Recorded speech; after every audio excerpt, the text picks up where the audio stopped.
Okay, thank you, Vic. So I'm very happy to be talking in the Minnesota seminar, even if it happens online with Zoom and the various restrictions that we have now. Um, um, so I'm quite happy about this project. We've been working about this with Guillaume Sapui for a while now, and I'm sure all of you will kind of like get the idea that we like this because of all of the fancy words that we have in the title. So if it has something about all of the matrix tree theorem, the Jucys-Murphy weights, and the Coxeter factorizations, it should be interesting enough, at least in this community. So I'm going to try and persuade you that it is indeed. Okay.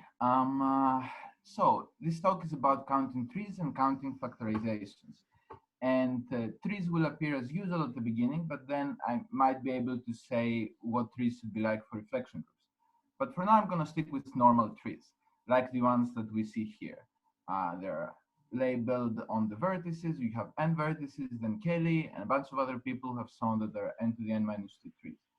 Now, there are various proofs of the formula. So Vic started the online seminar a few weeks ago by talking about André Joyal's proof.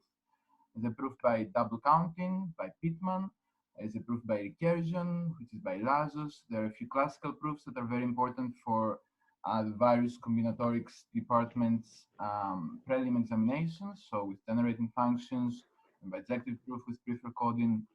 And of course, there is the matrix tree proof. And I'm going to be talking about, some sort of analogs of the matrix tree structure and proof. But before that, I want to relate trees and factorizations. And as you can see, Brute is surprised that some other things appeared related to trees. All right. So it turns out that the number of minimal length factorizations of long cycles in the symmetric group is related to trees. And Dennis gave a very beautiful argument. It says that there are n to the n minus 2 times n minus 1 factorial minimal length factorizations of any long cycle. And so the n to the n minus 2 part is, of course, the number of trees, and the n minus 1 factorial is the number of ways to order the edges of the tree. So as you see in the picture here, I have a tree, and the vertices are labeled, and the edges are labeled, and I can produce a factorization with this structure by, for each edge of the tree, I have a transposition. So here I have the transposition 7, 8, because vertices 7 and 8 are connected. And I have it in the first position because that is the first edge. And the second edge is the edge 4, 6. All right? And if I do the factorization, I continue like that, I do the factorization, I get a long cycle. It's not hard at all to see that when the structure is connected, so in this case a tree, it's minimal as well, I will get a long cycle. Now, one thing that one has to be a bit careful here is that not all trees are kind of like the same. So this boost right here, if you order the edges in different ways, none of the two transpositions that appear commute, and it's relatively easy to see that you will produce all of the long cycles. But in other trees, so in this one right here, 1, 3, and 4, 5 commute. So when you change, for instance, if they're right next to each other, if you change their position, you're going to get the same cycle. If you change the label of these two edges, it's not going to affect the resulting cycle. So some cycles are going to appear multiple times in some trees. And there is a way to get out of that, and it's a little bit tricky. So, okay, trees are natural. Factorizations of the symmetric group are slightly less natural, but Dennis says that they're the same thing. So, as I mentioned before, one of the really nice proofs of Kelly's theorem is with a matrix tree theorem. And so matrix tree theorem actually applies also with weights. What does this mean? We have the complete graph over here, and in its edge we have the weight omega ij, and we can produce the Laplacian matrix. Now, usually you might have seen the Laplacian matrix, somebody taking a minor. I have the complete thing here, okay, and its row sums to 0, etc. And the weighted matrix tree theorem tells us that the Laplacian of the graph can be used to enumerate spanning trees, in fact, weighted spanning trees. So, right, the sum of the weighted trees for every spanning tree of G is given by 1 over n times the product of the non-zero eigenvalues of the Laplacian. So this is the thing. So usually you take the minor to, avoid having a zero eigenvalue, but I want to keep it like that. This is going to be more natural. So, and, let me give you an example. So the quasi-determinant of the Laplacian, this is really the name for the product of the non-zero eigenvalues. When I write it like that, I just want to point out that this is going to be a bunch of monomials, right? So, you have a matrix like this, you take the determinant, you look at the coefficients of the characteristic polynomial. So you will have some monomials, and these monomials encode trees. So here I have omega 1, 2, 1, 3, 1, 4. This corresponds to this bush. Different monomial to the other boost, a different monomial to the other boost. Okay. I want to point out, I'm not sure if I will have enough time to talk about it in detail, but this number 4 that is a little bit unnatural, I mean, it kind of like messes up the enumeration, it's not precise, it is important. It happens to be the connection index for the symmetry group, and it's generalized. Okay. So, of course, the same argument can be done for factorizations, right? Dennis' argument said that an order tree corresponds to a factorization of long cycles. If we add weights, we can count also weighted factorizations of long cycles. So the previous argument in the picture with Dennis will tell us that if we enumerate factorizations of C, which is any long cycle, and we weight each of the factor by the transposition that it is, so the transposition ij takes a weight omega ij, then we're going to have the thing that we get from the matrix 3 theorem, and we're going to have an extra factor of n minus 1 factorial because we're counting all factorizations of all long cycles, so we're allowed to kind of like permute the transpositions and then possibly get another long cycle. And just to make it clear, in the same expansion that we had before, we see that the monomial omega 1, 2, omega 1, 3, omega 1, 4, it corresponds to a bunch of factorizations, to all of the factorizations that you can do with the transpositions 1, 2, 1, 3, and 1, 4. And again, I want to point out that something slightly interesting happens here. In this first case, you get factorizations of all the long cycles, while in the other cases, you don't, again. So here you get 1, 4, 2, 3 twice. Okay. All right, so there is a classical structural theorem in combinatorics for trees and weighted trees, and it gives you some information about factorizations.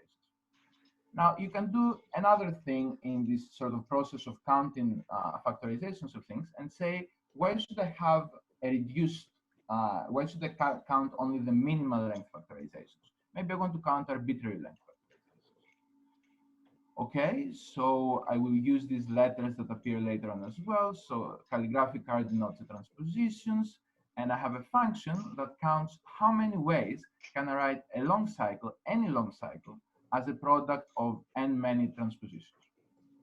So in particular, if I have, this was capital N, if I have small n minus 1, which is the minimal length that is necessary, I will get n to the n minus 2 times n minus 1 factorial. This was the theorem that we were discussing before. But if I have any smaller number, then the answer is going to be 0 because I cannot get a factorization of the long cycle in S5 with only 2 transpositions. So the natural thing to do in this situation, or maybe it turns out that it behaves better, is to look at the exponential generating function. And, people use the representation theoretic techniques already in the case of Hurwitz, who studied these things for other reasons at the beginning of the century. But anyway, these things became popular again in the 80s with Stanley and Jackson. And there is this really cute formula about the exponential generating function of arbitrary length factorizations of long cycles. You see, it has a product structure. And in the first, you have something that has n choose 2, which corresponds to the number of transpositions. All of the numbers that appear are nice. And it is relatively easy to see that if you take the leading term of this exponential generating function, you recover, Dennis' theorem, you recover the theorem for the minimal length factorization. And what I mean by taking the leading term here, each of these factors contributes something. The first factor contributes 1 over n. And if you do the Taylor expansion here, you'll have 1 minus 1 plus Tn. So this will contribute n to the n minus 1. And the extra factorial is because this is an exponential generating function. So nothing special here, but I just want to make clear that the product structure in the exponential function gives you the product structure, or maybe that the product structure of the n to the n minus 2 formula is a shadow of a product structure for the whole generating function. Just because these formulas look so good, there is quite a lot of interest in pursuing different directions. So we will see things for reflection groups. Lewis, Reiner, Stanton have proven things for GNFQ. So this sort of enumerating factorization has become quite popular the last few years. So what if we want to do the same, to do both operations at the same time, both add weights and count arbitrary length factorizations? So let's take parameters enough for its transpositions, okay? And let's do the exponential generating function, where we're counting factorizations of any long cycle. Again, I'm insisting that it is any long cycle, not a fixed one. And we're weighting each of them by the parameter omega iz. Right? So this would be a formal power series, and for its coefficient of t to the n, we'll be finding the main monomials here, but you shouldn't expect that something nice is going to happen. And it turns out that there's this fascinating theorem by Burman and Zwokin in 08, and also by Alon Kozma similarly and independently. And it says that the exponential generating function of these weighted factorizations of long cycles, it also factors. And not only does it factor, but it has a very similar form as the Jackson formula, and the things that appear in the exponents in this product structure are the eigenvalues of the Laplacian, the non-zero eigenvalues of the Laplacian. I do think this is fascinating. One thing that you have to keep in mind is that these things are algebraic functions on the omega i's, right? They're not easily controllable. This is much stronger, for instance, that the weighted version of the matrix tree theorem, where you have each tree is weighted by the product of the xi's to the degree of the ith vertex. This is much stronger. Okay. The exponent t to the n sus 2 became the weighted sum of the transpositions, which is fine. And what I want to point out as well here also is that if you take the leading term, you will get the product of the eigenvalues of the Laplacian, right? And Dennis' argument gave you a relation between trees and factorizations, or weighted trees and weighted factorizations. And so this theorem, its leading term is in fact the weighted matrix tree theorem, right? So this is another proof of the weighted matrix tree theorem by using representation theory, which I think is cute, and Groot should be happy as well. Okay. So what happens here, I think I might have persuaded you that we started by this simple formula that we all know, it's the number of trees, or equivalently related to number of factorizations of long cycles. And I give two different generalizations. One by adding weights, and one by taking arbitrary length factorizations, right? And it seems that this formula of Alon Kozma or Burman and Zwokin kind of like covers all of these situations, covers both of these situations. So is everything clear so far? Okay, I don't see any questions in the chat. All right, and the point is this complete? Is this the most we can do? And I want to say that it's not, that there is another part of the picture here that has to do with asking similar questions in reflection groups. Okay, so I'm going to give a very brief kind of like introduction on, or maybe I'm going to remind you of reflection groups and Coxeter elements. I just want to remind you a little bit about complex reflection groups, because all of these theorems hold in that generality, and so that's so that we make sure that there's nothing like weird going on. So a complex reflection group is a finite subgroup that's of GLV that's generated by pseudo reflections. And the only difference of a pseudo reflection and a real reflection is that The pseudo-reflection, instead of having an eigenvalue equal to -1, it can have another finite root of unity, right? So somehow quasi-reflections behave like rotations around the complex line. We're going to say that the complex reflection group in C to the n that's generated by n reflections is well generated. So well generated groups are better. They behave as if they were real reflection groups in some sense. Separate authors have classified them in an infinite 3-parameter family and some exceptional cases. The classification is very important because it allows you to prove theorems, right? So you have a few cases to check and prove it in some infinite families that have good combinatorial structure. And okay. And the main characteristic of well-generated groups, at least for me, is that they have good analogs of Coxeter elements. And now, you know, in Minnesota, you probably have already seen some real reflection groups at some point. If you haven't, in the symmetric group, which is a reflection group, the Coxeter element is any long cycle. Now, in a real reflection group, the Coxeter element is usually defined as the product of the simple generators in any order, some people say, and I want the definition a little bit more broad that says not only those, but anything that is conjugate to those. For me, a Coxeter element is always a conjugacy class of elements. Okay, but now there is a different definition that is more appropriate for this context, and I'm going to introduce it just to point out that nothing hard is happening in the next slide. So a Coxeter element is something that has its order satisfies this nice formula. So its order times n is 2 times the number of reflections. This was a formula by Coxeter, and that has an invariant plane that is not orthogonal to any root, and it rotates this invariant plane by 2 pi I over its order. So in some sense, you have seen these pictures, you know of this definition because you have seen these pictures before. So these are the projections of the root systems on the Coxeter plane. And the thing that I want you to observe is that they all have a hole in the middle, and they're all kind of like cyclically symmetric.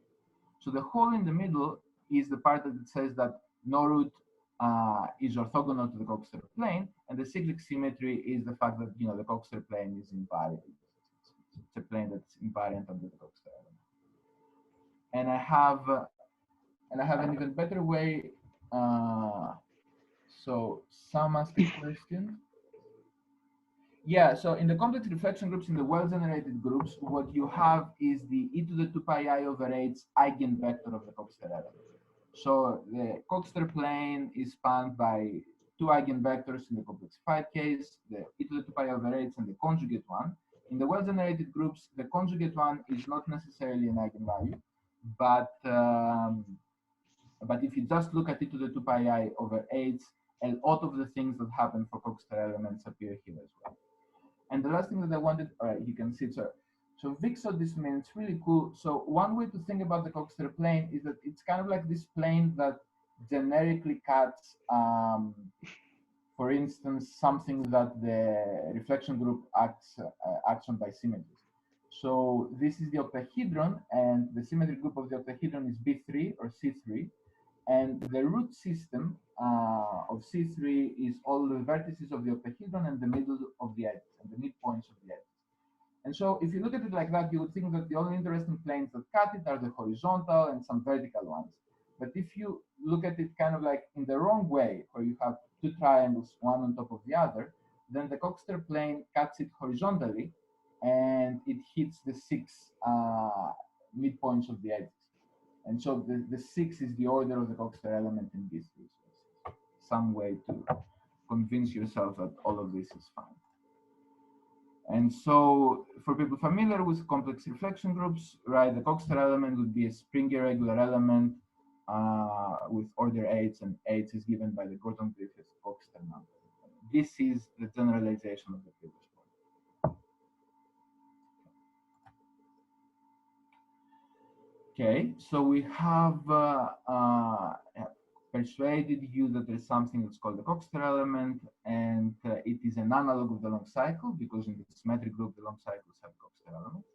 So I want to count factorizations there as well. So I do the same thing, right? I have a function that counts factorizations in reflections of the Coxeter element. and I take the exponential generating function for that quantity. Right? Now, this was exactly what we had before with Jackson's theorem or the Sapir-Sapir of Einstein. And it turns out that we have a very similar formula for reflection groups. Sapir and Stum showed in 2012 that for well-generated groups, if H is the order of the Coxeter element, this exponential generating function also has a product formula. And it's fascinatingly similar to the previous one.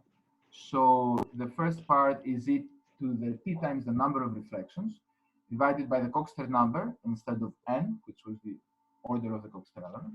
And we have a product formula here, which is also very similar. The exponent is minus t8, and 8 is the order of the Coxeter element, and n is the rank of the group. And if you take the leading term of this generating function as before, you will easily recover this number h to the n from the product formula here, n factorial because it's an exponential function and 1 over x in front.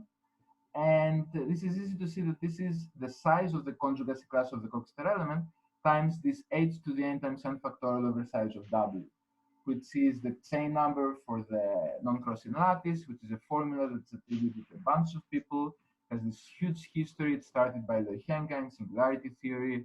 Deligne proved the conjecture of Loihenga.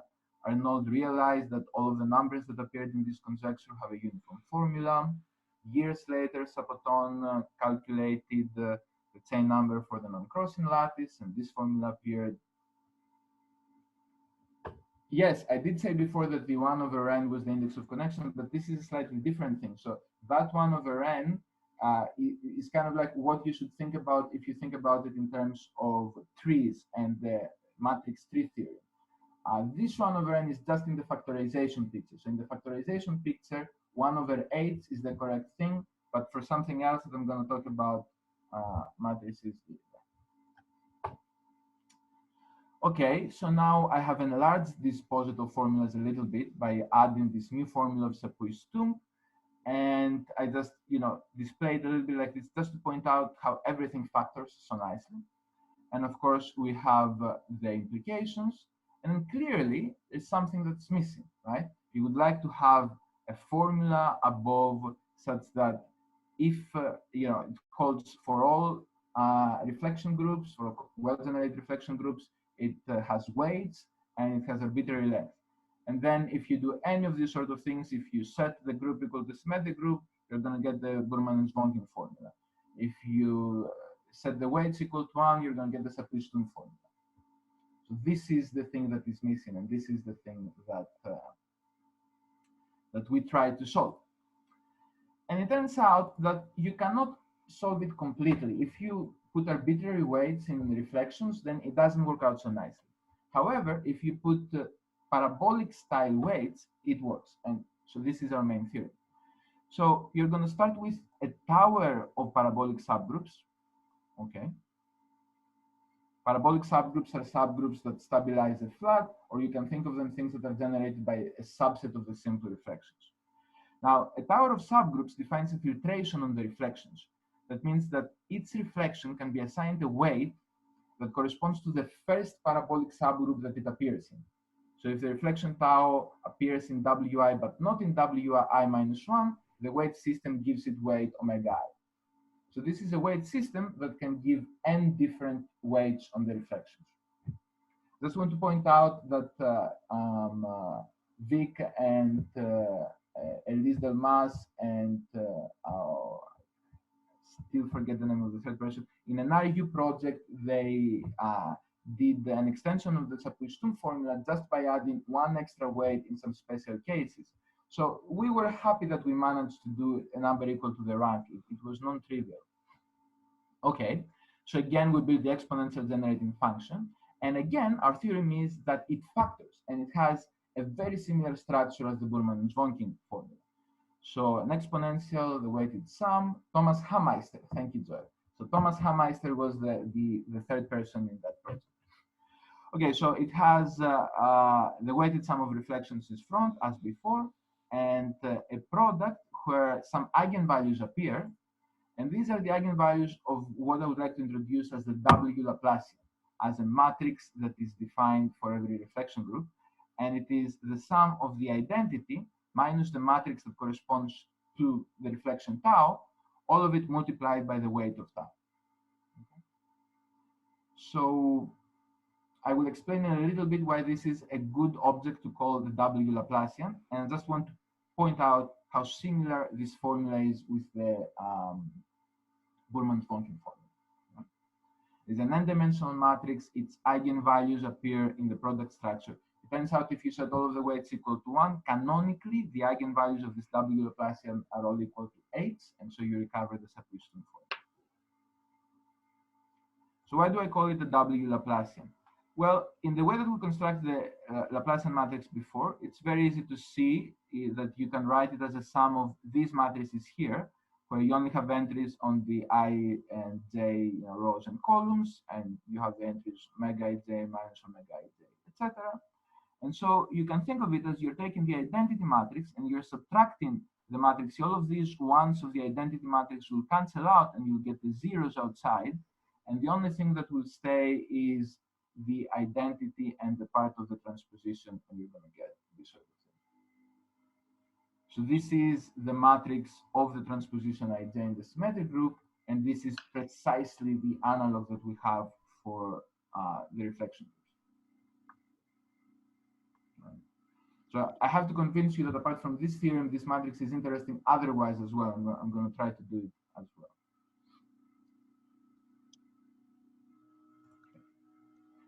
So now we have a bigger poset of formulas.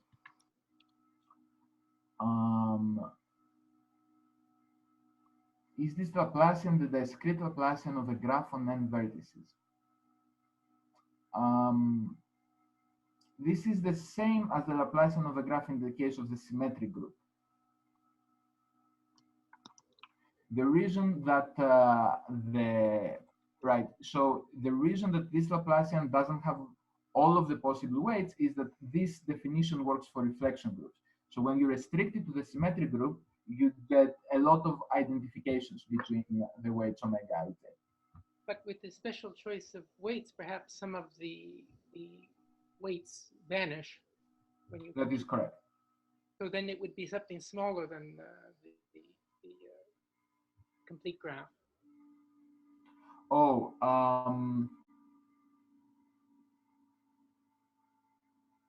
it is possible, but I haven't. Hey, are you muted? No. Can you hear me? Okay. Is that so? Is there some question further here that I didn't cover? No, I didn't hear you for a second, but now I hear you. Go ahead. Okay. I was just saying that this is not a true generalization of the Laplacian for the graphs, because I'm allowing fewer weights. I am not going to classify what sort of graphs or what sort of weight assignment I can produce in the graph case. This is not so hard.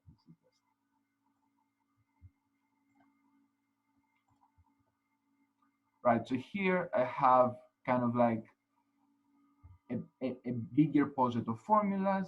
And again, so in this arrow here, when I'm saying I'm setting W is equal to Sn, I do recover the Burman-Vonkin formula, but only for those weights that appear out of kind of like these particular tower weights, right? So it is a smaller behavior that happens for sure. In particular, in our formula, we have n different weights. The Burman-Vonkin formula has n choose 2 weights. However, and it is true actually that in the infinite families and in the dihedral groups, in various cases, you can produce factoring formulas with allowing finer system of weights. In Bn, all of the reflections can get a different weight, and in ZR1n, you have a lot of flexibility as well. I do like to point out that for us, this is in some sense a maximally good poset because the eigenvalues that appear here, the elements that appear here in the exponent, are always the eigenvalues of this W Laplacian operator. In the other types, you still get some matrices, but these matrices change according to the different weights that you get. There isn't a uniform structure behind it. But here, the uniform structure is this W Laplacian.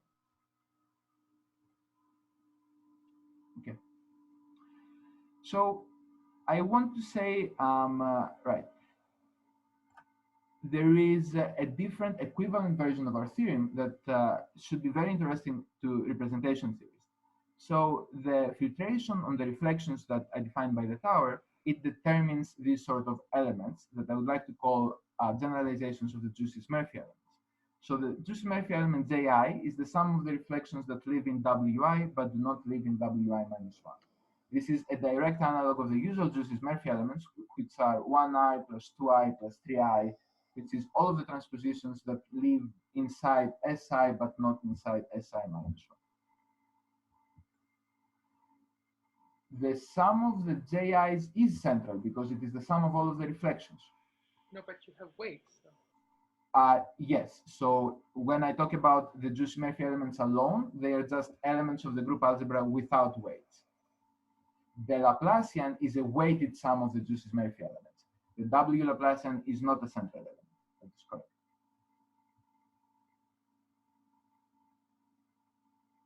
Okay, so these generalized Jucys-Murphy elements, they commute for very similar reasons, and they form this commutative algebra that is not the Gelfand-Tsetten algebra, because for these towers, you don't always have multiplicity-free restrictions, and other things might fail as well, but it is a commutative subalgebra. And now we define this slightly, I don't know if it is annoying or not, but it turns out it works very fine. So it's an equivalence on the space of characters. We say that two virtual characters are tower equivalent, and we write them like that, if they agree on the subalgebra generated on this Jucys-Murphy subalgebra, but for any choice of the tower.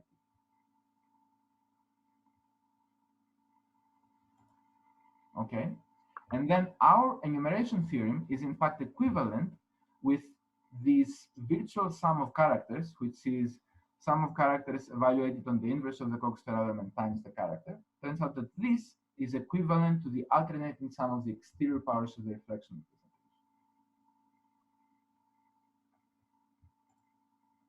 Is this statement clear? Not why it is true, but like what I'm saying. I'm saying that this virtual character and these virtual characters agree on all of the subalgebras generated by Jucys-Murphy elements. Okay. So it turns out that the fact that these virtual characters agree on the identity and just on the sum of the Jucys-Murphy elements or the sum of all of the reflections with the central element, this is equivalent to the Sapir-Whorf formula. And in the previous paper, I had given a uniform proof of the Sapir-Whorf formula that touched upon this, and it is quite non-trivial. Just for the identity and the sum of the reflections that these two agree, this is quite non-trivial, and it involves either from Jean-Michel's proof going to finite groups of Lie type and the linguistic varieties, or going to Hecke algebras from a proof that I did afterwards. Okay. See, I'm going a bit slow. All right. I just want to mention a few things about why the product form is forced by the tower equivalence. So the first part here is for the experts.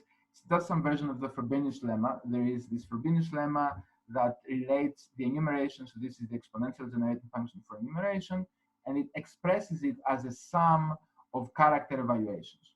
So this thing here, I would like to call it the Laplacian element. It is kind of like the same weighted sum, but now I don't consider the reflection as inside GL of V. I just take the element of the group algebra. Anyway, our theorem, and the fact that this is true is relatively easy, and the fact that this thing appears here instead of just the sum of the reflections is I have put something outside in the numerator of this quotient, so it's not something important. Now, theorem, and the point is that notice that the characters that appear are exactly the thing that appears in this tower equivalence theorem of ours. So theorem 2 actually says that you can rewrite this sum as an alternating sum over evaluating the exterior powers of the reflection representation on this Laplacian element.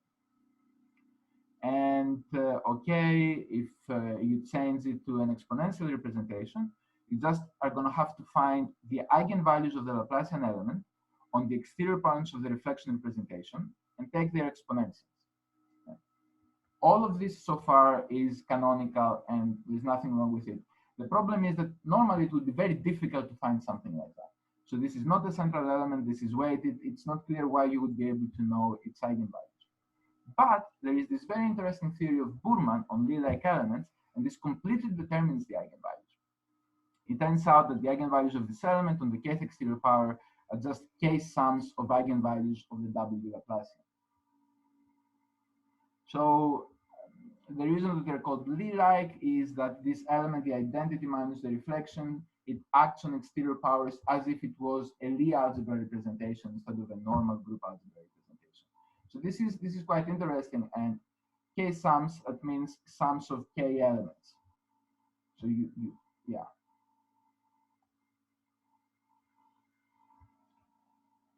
So you have the eigenvalues, right? You have n many eigenvalues of the W Laplacian reflection representation, and all of the possible sums of k of them, they will give you n choose k things, and those are the eigenvalues on the kth exterior power. And knowing the eigenvalues, now you can write the alternating sum like that, and it is immediately clear that it factors.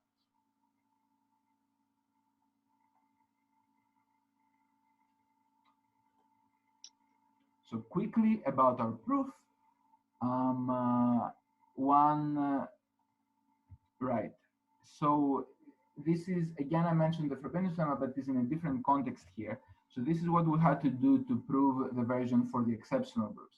So the usual Frobenius lemma gives you, for instance, for the Sapir-Whorf formula, a way to write the non-weighted enumeration as a sum of characters. Now, the weighted enumeration normally wouldn't be covered by that, but we found a way to extend it. I'm just going to give a brief description of it. I'm not going to explain it. So instead of summing over all characters, I'm summing over all chains of characters, bold chi, that appear as you restrict a character chi down the tower of groups. Right? So I sum for all of the reducible characters, and then I restrict down the tower of parabolic subgroups, and this gives me tuples of characters. And for each of these tuples of characters, I sum an exponential that is easy to compute. Now, these terms are indeed central characters, so these things I can compute easily. And we're happy about this because this is general. This can be used anytime you have a group and a tower of groups, and we can do possible enumerations in other situations where this is canonical. In particular, in GLNFQ would be one of the more appropriate, the first things to try. So we did a calculation for the exceptional types using this thing, and actually took 500 CPU hours, so E8 was very hard. Another ingredient, the infinite family, we did the recursion there, so we directly proved the second version, the tower equivalence for the infinite family. And the reason that we could do it is because for the infinite family, both characters and parabolic subgroups are combinatorial, and to restrict on maximal parabolic subgroups is you're using a variant of the Littlewood-Richardson's rules. But more abstractly, the main ingredients of the theory is Burman's theory of Lie-like elements and maybe our ability to experiment in sets. And I'm thanking Vic here for the Okun-Koversik approach, because actually in my first year in Minnesota, at the end of the year, a few of the first year students, we had the summer reading group, and Joel was there as well, I think, and we studied the Okun-Koversik approach. And it's very interesting because it's like really beautiful, but I never thought that I would be able to use it on something, and it turns out that it worked really nicely here. Okay, so I'm gonna mention a few general things without going into much detail. We have some further results. So one further result is a W matrix forest theorem. So it's not only the determinant of the Laplacian that has this combinatorial interpretation, it is also the whole characteristic polynomial.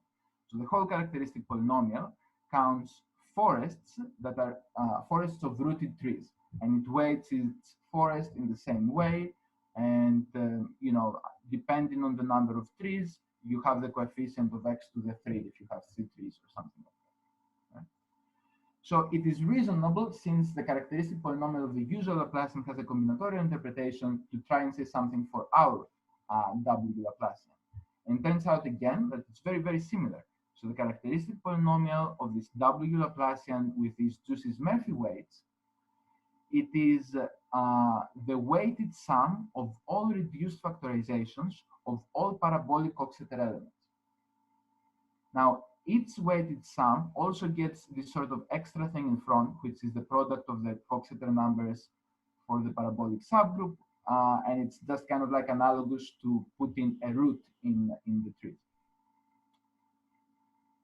I just want to point out here that what happens is that the arbitrary length enumeration kind of like has the same information as all of the reduced length factorizations of parabolic Coxeter elements. And this doesn't really make sense. Like, it's unlikely that something like that would work so nicely. And the reason that it's unlikely is because when you take arbitrary length factorizations of the Coxeter element, you don't have some sort of structure that says that I kind of like only go through parabolics. You will get elements that are not even parabolic Coxeter elements for sure. So it is surprising that it behaves so nicely. Okay, I don't want to talk about this now. All right, so the way that we prove this matrix forest theorem is by using our formula and doing a separate recursion on the characteristic polynomial.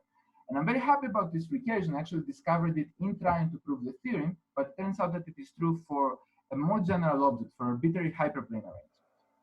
So you have an arbitrary hyperplane arrangement, calligraphic A, and you have a weight system for each of its hyperplanes, and you define this Laplacian for any characteristic, for any hyperplane arrangement in the same way. The weighted sum of the identity matrix minus the orthogonal reflection across hyperplane HI.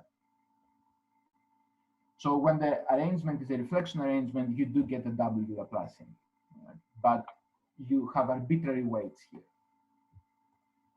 And so there is this really, this actually was a lemma by Burman as well in a separate paper. There is this abstract matrix forest theorem that says orthogonal in terms of a Hermitian form. It is important to choose a Hermitian form, but yes, it has to be orthogonal. Okay, so Burman has this very interesting what thing. eigenvalue for the reflection? Is it -1 is the eigenvalue? Yes, that's what I mean by orthogonal. Okay. Sorry. Yes, okay. Sorry. So Burman has this abstract matrix, right? So in the well-generated case, in order to produce this one, you're just going to sum over all the reflections have the same hyperplane, and it will give you the same thing. But you're right. There is a slight difference. But for arrangements, I want the eigenvalue to be -1, and I define this Laplacian operator. And Burman says that its characteristic polynomial is the weighted sum of these Gramian determinants. This is really interesting. This is the squared volume of the parallelepiped that is spanned by the Ris. The Ris are just orthogonal vectors on the hyperplane. So for each hyperplane, I put some orthogonal vectors. I have many choices, especially over C. I do want them to be of unit norm. The different choices do not affect the Gramian determinant. This is relatively easy to see. And I have this interpretation. Let's see. So in particular, this is very useful for in the case of zonotopes, because if you have the root zonotope, then there are various ways to find its volume. But the root zonotope for Sn is the permutahedron, and it has volume n to the n-2. And that part is canonical because the tiling, each of its objects has the same volume. In the other root systems, the root zonotope doesn't have very good volumes. There are formulas by Postnikov and Serini and Papi, I think, but all of them don't behave very nicely. And the reason that they don't behave very nicely, or at least one interpretation, is that one formula that behaves well is one that involves volumes squared. Okay, so this Gramian determinant is the volume squared of this tile that would appear in the zonotope. Now, the sum of the squared volumes behaves well, because this determinant for root systems, this would just be h to the n times n factorial or something. But in the other cases, right. So for the symmetric group, all of the volume squares are equal, and they're in fact equal with a connection index. But in the other types, you don't have that, because you're not just summing over basis of the root lattice, you're summing over any C vector space basis. And the volumes of these things are going to be different. They're going to be equal to the connection coefficients either of the whole group or of some maximal reflection subgroup. So I'm not explaining this here, but you can actually use this formula to produce the volumes of the zonotop. Okay. And this was again Burman's lemma. And if you, again, the characteristic polynomial, you find it by summing overall linearly independent sets of vectors. And now if you put together all of those vectors that kind of like span the same space, if you collect the sums with respect to the space they sum, then you get a recursion, and the recursion gives you the characteristic polynomial in terms of the characteristic polynomial, again, of the Laplacian matrix, but for a localization. And the quasi-determinant is just the product of the non-zero eigenvalues. So I'm very fond of this little formula. It has quite a lot of consequences or corollaries that you can get, but one of them is our matrix forest theorem, right? So the characteristic polynomial appears here on the right-hand side, the quasi-determinant of the localizations. There we apply our previous theorem too, and we get this formula. I want to point out that it really looks similar to the relation between the characteristic polynomial of the hyperplane arrangement and those of the localizations. It does not imply it or is implied by that, but I would point out that it reminds me at least a little bit Brinskorn's lemma, which describes, the Poincare polynomial of the complement of the hyperplane arrangement in terms of the top degree cohomologies of the localizations. And I'm hoping that there would be some interpretation of that. So I'm hoping some of the hyperplane arrangement experts might help. All right, and I probably am going to steal a few minutes of your time. Just, I think this is worth it. So this recursion of the characteristic polynomial for the Laplacian of arrangements gives a very fast proof of this chain number of the enumeration of the maximal chains in the non-crossing lattice. So again, I'm not going to be able to go through a lot of the definitions here, so this maybe refers a little bit to the experts in the audience. And the Hurwitz number is the number of factorizations of a single Coxeter element. So it is this number h to the n times n factorial over size of w. And that so far has quite involved proofs. And so one way that people have tried to do it already at the beginning of the problem is to do this sort of recursion and say, let's look at the last reflection that appears in the product. And then the Lin and Ridley, they both thought of this sort of rotation that was by Steinberg's idea that could force the last reflection to be a simple reflection. And if you have the last reflection being a simple reflection, you can have a recursion that relates this number with the numbers for standard parabolics. So this is the parabolic where I remove the simple reflection. And this gave kind of like proofs of each of the Hurwitz, of each of these numbers for each of the different groups, but it didn't give a uniform proof of the formula. All right. But now I'm saying I can consider a stupid recursion, where I'm not going to change the reflections at all. I'm just going to look at the last reflection and say, okay, well, what is the product of the previous ones? We know from classical results that the product of the previous results is going to be a parabolic Coxeter element. Labeling it here C sub w. So we might as well sum over all of those non-crossing elements that might appear. All right? And this number, the number of non-crossing elements that fix a line L, is called the Creveras number of the line L.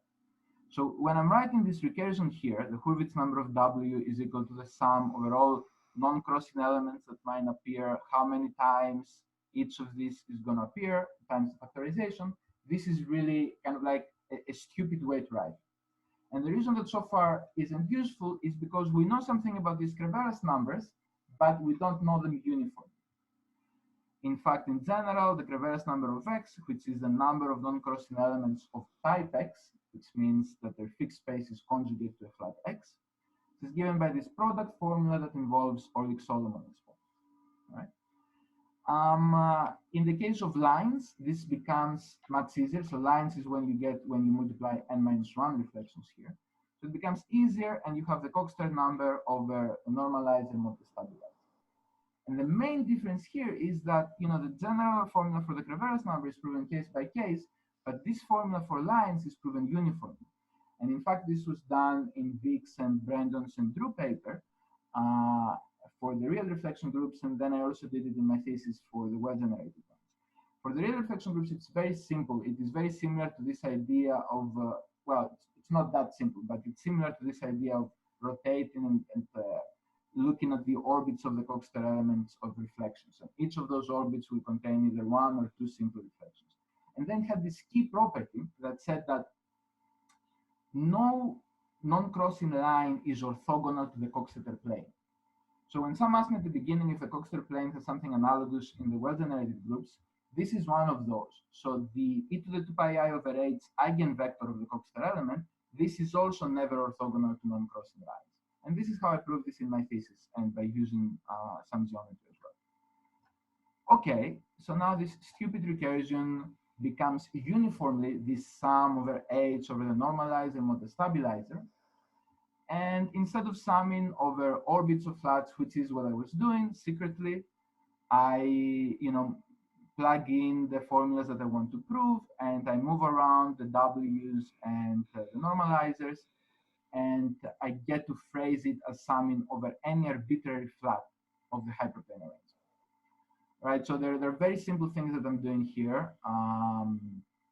Just changing the summation, and yeah, so it's simple. I want to point out that everything until here, even including the sort of uniform part for the Creveras numbers, is canonical. And I believe that like everybody who has, or many people who have tried to solve it would have probably done this. But the thing that remains to be proven now is this sort of relation between the Coxeter number 8 and Coxeter numbers that appear in the parabolic subgroups. Now, I index them like that because parabolic subgroups might have different Coxeter numbers, because parabolic subgroups would be reducible. And there are n minus 1 of them. So I'm not taking one Coxeter number for each irreducible component. I'm taking as many as there are. So essentially here, these are the eigenvalues of the W Laplacian for W sub L. And so this sort of relation between the Coxeter numbers is something that if people would have tried before, would have stopped here, because there doesn't seem to be any way to do it. And it turns out that this is exactly an immediate outcome of this recursion for the Laplacian of the arrangements that I described before. So this 8 is the common eigenvalue of the W Laplacian, which is unweighted, right? And this sum over flats that appear here is exactly the sum over flats in the formula, and this is the quasi-determinant. The product of the non-zero eigenvalues in the localization is exactly the product of the Coxeter numbers in the localization. So this is canonical. This whole formula is canonical, and it is a shadow of something that holds for arbitrary hyperplane arrangements, and it's only better in this case just because the W Laplacian has this nice behavior. All of its eigenvalues are equal to 8. And if you just take the coefficient of x to the 1 here, you recover this formula that is what uniformly proves this stupid recursion given the h to the n times n factorial over size of n. Okay, so I think I have stolen 5 minutes, but I hope you're okay with that. I really wanted to show you this last proof. I think it's really cute. And with that, thank you very much. Thank you, Theo.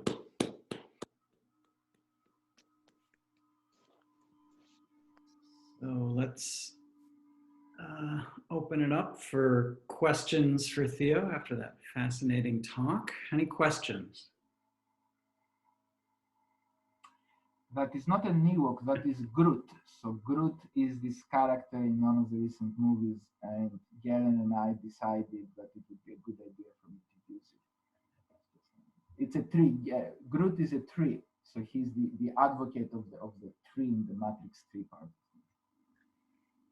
You guys should feel free to unmute yourself if you're asking a question. Algebra generated by these Jucys-Murphy elements. Is it the Gelfand-Settlin algebra where the tower of parabolic subgroups? So in other words, the algebra generated by the center of these. So it is very interesting. In the case of the symmetric group, and only for the special tower, S1 inside S2, inside Sn, inside S3, inside S4, etc. for that special tower, it is equal to the Gelfand-Settler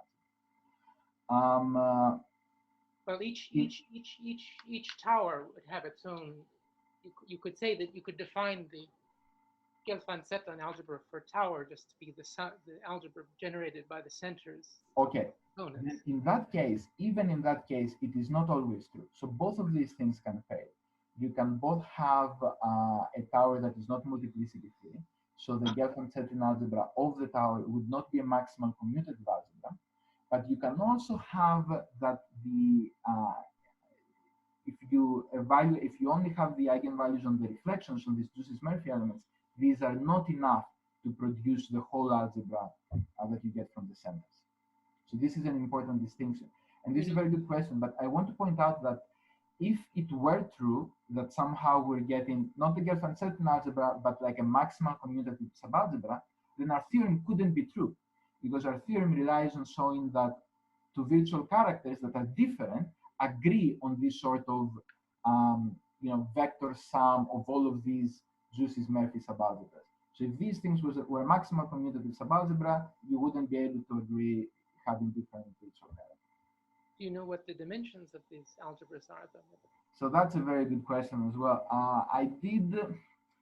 It's tricky to do experiments in SAGE and or in other software, and I haven't been very successful with that. One of the points is that even if you have a commutative subalgebra, kind of like to make sure that you have all of the possible monomials, it's a very heavy process, and then you would have to be able to say something for each tower. So I really hope that there is something there, and yeah, but I haven't had any success playing with it. Other questions? Dennis. Is there a sim version instead of a wedge version of the Burman-Zvonkin theorem, which puts 1 minus q to the lambda in the denominator?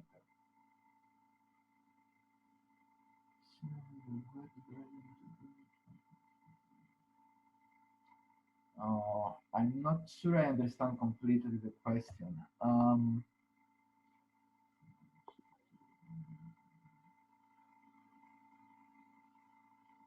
So how do you think that the Burman-Zvonkin theorem is a wedge version of something? Is it after that lemma that I said that the exterior powers of the reflection representation appeared, or is it something different that you're seeing?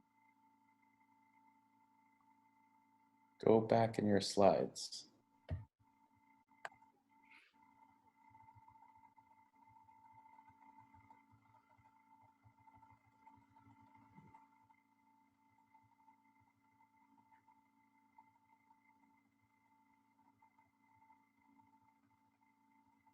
Okay, here it is. So I see that here I have the 1 minus exponential the minus t lambda I of omega, which puts that factor in the denominator. I don't know. I don't know.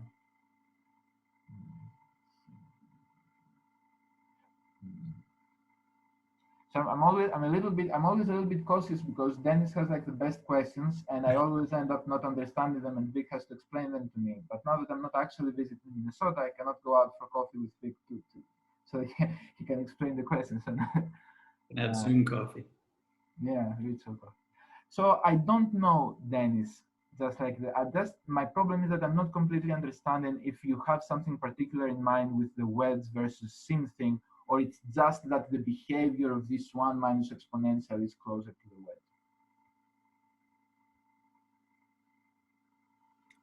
Can I ask a different question, Thea? Yeah. Can you go to your formula, the one that was reminiscent of Brieskorn's lemma?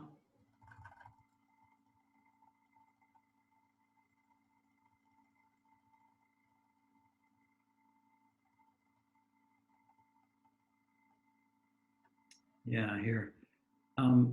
So is this trying to hint at something that's a little more in the direction of Tut polynomials, or maybe I'm thinking like these arithmetic Tut polynomials for things like arithmetic matroids, where bases get counted with multiplicity factors that are not 1. Okay, so I'm not familiar with that last part. Generally, the Tat polynomials that are related to these reflection arrangements, I briefly read a few things in Cellini's book, and I thought that these were, also in the case that it wasn't applicable here. But I'm not sure I have seen this sort of enumeration of all of the bases with different weights. You're saying this would be called what? Sorry, you're talking to me or Sam responded, he said, I was asking Vic what was the place where the summation over bases with different weights appeared. Oh, in these arithmetic Tut polynomials, people like Luca Mochi and Alex Fink and others have looked at. Okay. And I also want to ask, is there any, like any of the methods that people use to prove Brieskorn's lemma, for example, like proofs of the Gretzky-McPherson formula by stratified Morse theory or these topological diagrams of spaces, do they, also yield proofs of anything like this or generalizations? So I don't know, right? I mean, I would like the reason that, okay, so you know that, so the reason that I mentioned this is because I was hoping that there would be this sort of geometric object that you can assign on the complement that somehow behaves like, this sort of Laplacian behaves, um, and then maybe you would get it from that. I am not, I'm aware of, but I haven't, like, I don't have working knowledge with the various proofs of Brieskorn's lemma. The one thing that I want to say here is that this sort of Laplacian recursion, not in general, it's very simple as you saw to prove it, and the lemma from Burman that I was using, this abstract matrix forest theorem, this is very simple. This is just linear algebra. You write the key thing here is that this Laplacian operator is a sum of rank 1 operators. So in fact, Burman has a general theorem for arbitrary matrices that are polynomials on rank 1 operators, but this is very abstract. It's just a sum of rank 1 operators, and you do the tensor product, and everything comes out nicely. And so I'm saying that this recursion that we proved had an easy proof, but many consequences. Already for the reflection groups, this end, like the formula that I had at the end, so this h plus x to the n is equal to the sum of the parabolic Coxeter numbers. This, in fact, can be read from the theory of free reflection arrangements. So when you have a free arrangement where all of the hyperplanes have the same high multiplicity, there's various theorems by Terao, I think, and many others. And they show that the exponents of this free multi-arrangement, they're always h or m times h, things like that. So in that setting, you can also have some sort of characteristic polynomial relation with characteristic polynomial localizations, and it gives you the same thing. So somehow this Laplacian formula recovers something that you can also show in a much more difficult way by producing, a basis for these free arrangements. So that is the thing that I have seen a direct connection with, at least in the result. Okay, thanks. I was surprised that this wasn't known in some way, this was new to me. Other questions?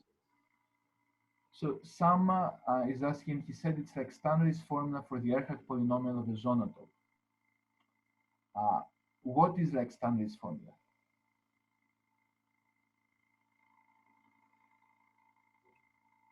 The lemma at the top, right? The recursion. Oh, I didn't realize that.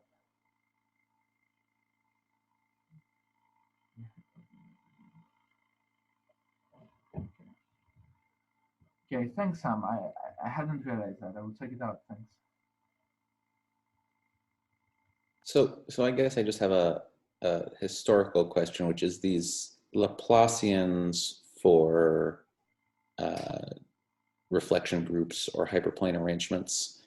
Are these things that have been around for a long time, or where have they come up before? So I haven't seen them. It's okay. Okay, so it's a little bit tricky, right? I believe that we are trying to coin the term W Laplacian. This was one of the reasons why we're very happy to put everything in the title over there. People have considered objects that are similar to the W Laplacians in two ways. Burman, in his abstract matrix tree theorem, considered for any hyperplane arrangement on any collection of vectors, the sum of identity minus reflection. He didn't maybe call it the Laplacian, but it doesn't matter, this was the same object, so that's one. And the other thing is that as an element of the group algebra, the sum of the identities minus reflections, this is the thing that defines the Coxeter numbers, a la Griffin and a la Gordon and Griffith. So this does play very well with a lot of these Serenik algebras and the KdV whichever equations they appear there. So it is something that has appeared in other areas, but okay, but not by that name. Not by that name, yeah. And not weighted. And I don't think, well, it was weighted in Burman's paper. And in some sense, I don't think it had this sort of interpretation. I mean, we're trying to advertise this as a matrix tree theorem for reflection groups. So you generalize matrix tree theorems, right, in various ways. And one is instead of trees, you have simplicial complexes and the like. And so here in reflection groups, I'm claiming that the Laplacian as an operator is a very good thing because it behaves well both with the object that is factorizations of Coxeter elements, which we do and we like, but also in kind of like Burman's case, where it takes these abstract trees that are kind of like any basis of roots, any C basis of roots. And I'm claiming that in the reflection groups, at least, and with parabolic weights, the factorizations are better, while the roots, they don't give you nice formulas. Thanks. When we thought about it just because I wanted to phrase things in terms of identity minus something, so that I have this formula that is exponential over 8. That was similar to how I had written the Sapir-Stum formula. And I like this formula because it was easy to take the leading term, and kind of like see that everything is the sum of everything else. So when we did that, and we wrote it like the Laplacian, the main thing that we were using was Burman's lemma for like the Lie-like elements. These elements, the identity minus reflection, the way that it acts on the exterior powers is nice. So at the time, I hadn't seen the other paper also of Burman, so I was lazy, I didn't check the literature well, that did the abstract matrix forest theorem. And as we were finishing the project, I saw that, and then I realized that I could prove this recursion nicely and then have more consequences. All right, so I think we'll end the formal question and answer period here and thank Theo one more time. Thank you, Theo. I'm going to turn the recording